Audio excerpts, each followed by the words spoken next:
जय जगन्नाथ। आपण मानक स्वागत मोर एही चैनल को।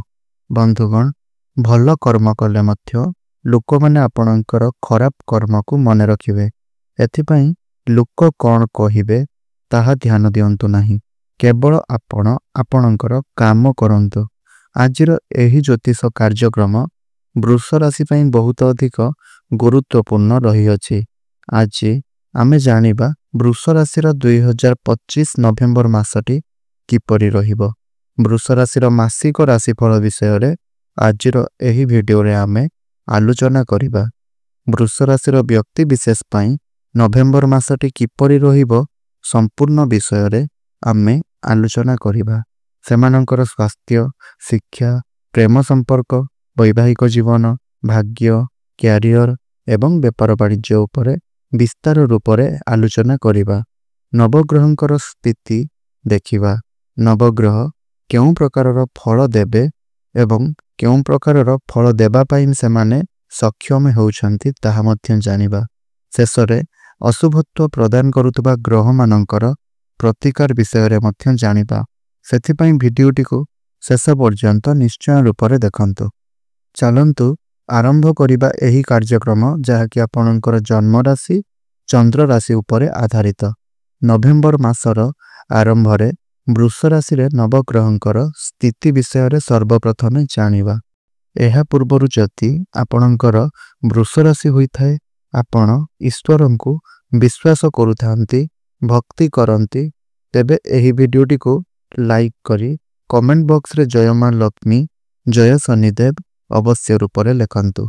तो सर्वप्रथमे जानी नेबा एही वृष राशि रे नवग्रहंकर स्थिति किपरि रहिबो। जेबे नवेम्बर मास आरंभ हेबो तो वृष राशि रे नवग्रहंक स्थिति किछि एपरि रहिबो। बंधुगण, राशि चक्रर द्वितीय राशिटी होउछि वृष राशि एवं आपणकर राशिर अधिपति हेउछंती शुक्र। एवं शुक्र आपणकर षष्ठ भावरे सूर्यंक सहित विराजमान अछंती।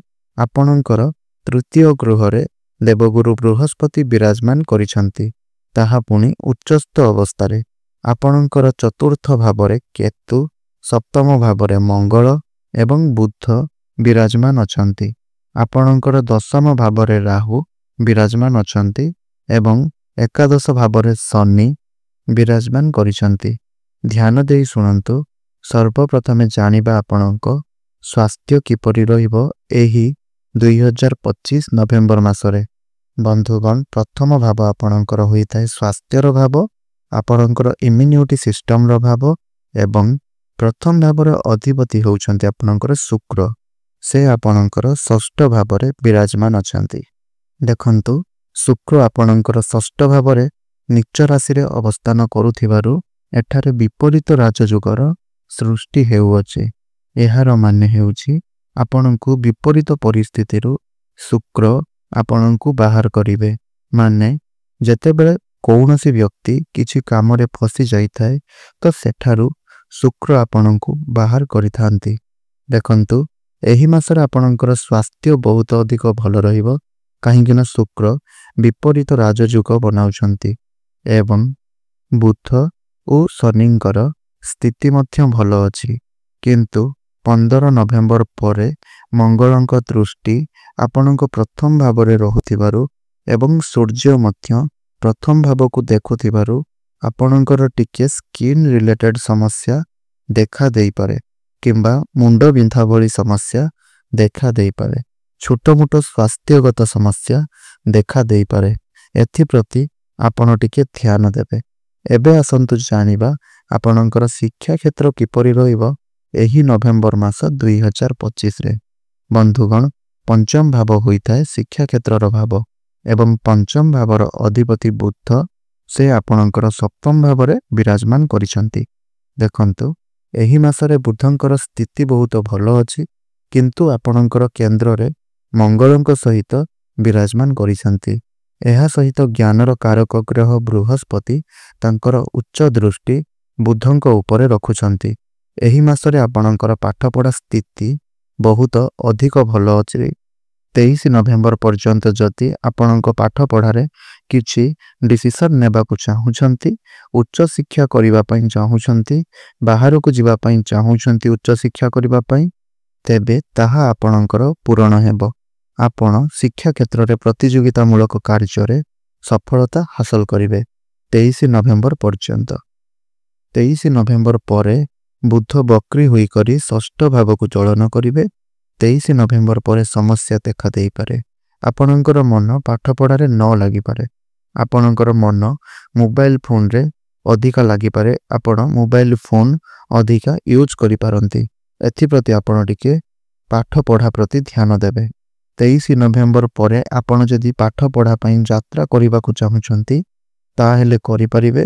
ମୋଟାମୋଟି ଭାବେ କହିବାକୁ ଗଲେ ଏହି ମାସରେ ଆପଣଙ୍କର ପାଠପଢ଼ା ସ୍ଥିତି ବହୁତ ଭଲ ରହିବ। ଏବେ ଆସନ୍ତୁ ଜାଣିବା ଆପଣଙ୍କର ପ୍ରେମ ଜୀବନ କିପରି ରହିବ ଏହି ନଭେମ୍ବର ମାସ 2025ରେ।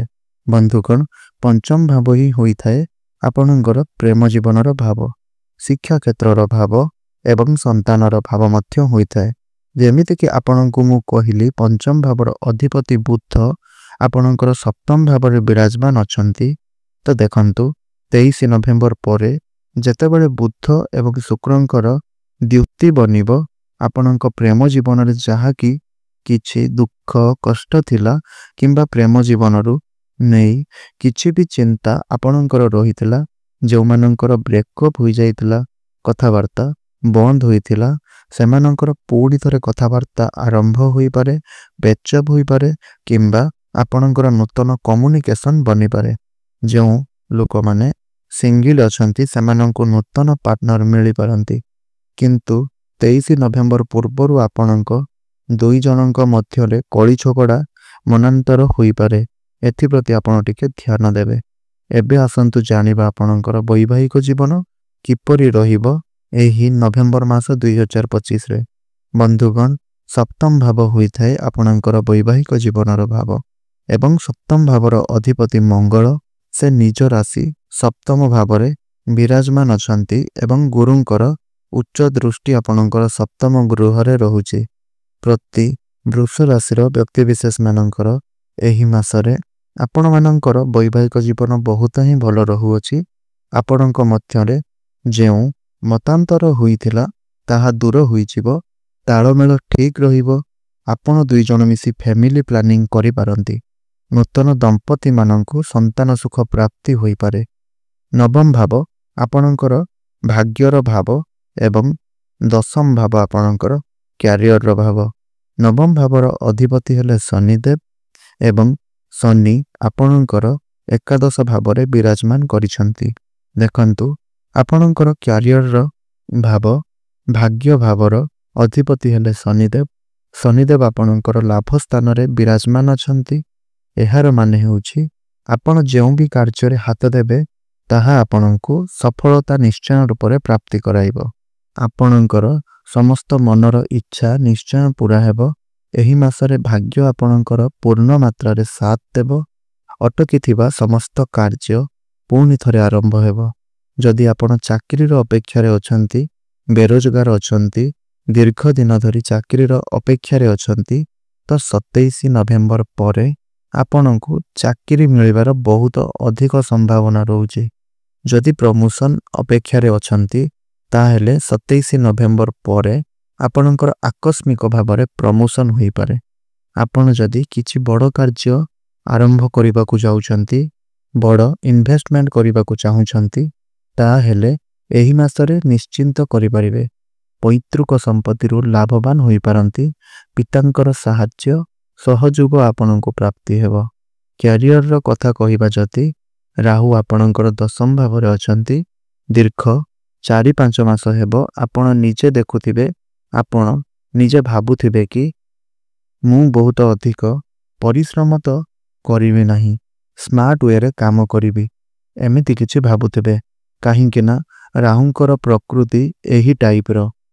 ଆପଣଙ୍କୁ ରାହୁ କର୍ମକ୍ଷେତ୍ରରେ ଅଚାନକ ଭାବରେ ସଫଳତା ପ୍ରଦାନ କରିବେ, ଆକସ୍ମିକ ଭାବରେ ପ୍ରମୋସନ୍ ଦେବେ। ଆପଣଙ୍କର କର୍ମକ୍ଷେତ୍ରରେ କିଛି ପରିବର୍ତ୍ତନ ଦେଖା ଦେଇପାରେ। ଆପଣଙ୍କର ଟ୍ରାନ୍ସଫର ମଧ୍ୟ ହୋଇପାରେ।